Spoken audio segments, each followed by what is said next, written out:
अजित पवारांना शिंदेगड जो आहे तो टार्गेट करतो असं सुप्रिया सुळे. आमचं टार्गेट 100 जागा जिंकायचं आहे. त्याच्याकरता आम्हाला कोणाच्या चेहऱ्याकडे पाहायचं गरज नाही. आमचं एकच टार्गेट शिवसेनेचं, एकनाथ शिंदे साहेबांचं, की राज्यात 100 आमदार निवडून आणायचे. जागांची वाटाघाटी झाली का? शिवसेनेचे 100 आमदार. जागांची वाटाघाटी झाली. आम्ही 120 जागा मागणार आहोत. त्यावरून धुसफूस सुरू आहे असं बोललं.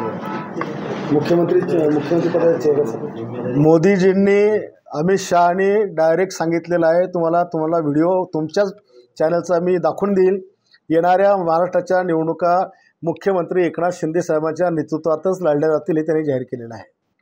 त्याच्यामुळे आमच्याकडे काही विषय तसा नाही आहे.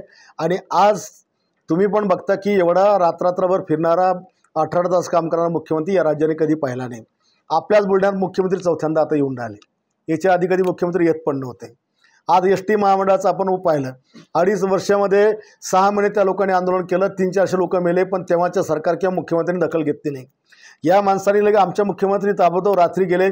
किती मागणी आहे तुमची? 5,000ची. ती कधीपासून होती? कालपासून. 2020 6,500 करून टाकले. ही निर्णय क्षमता त्यांच्यामध्ये आहे. एका मिनिटात प्रश्न सोडून टाकला.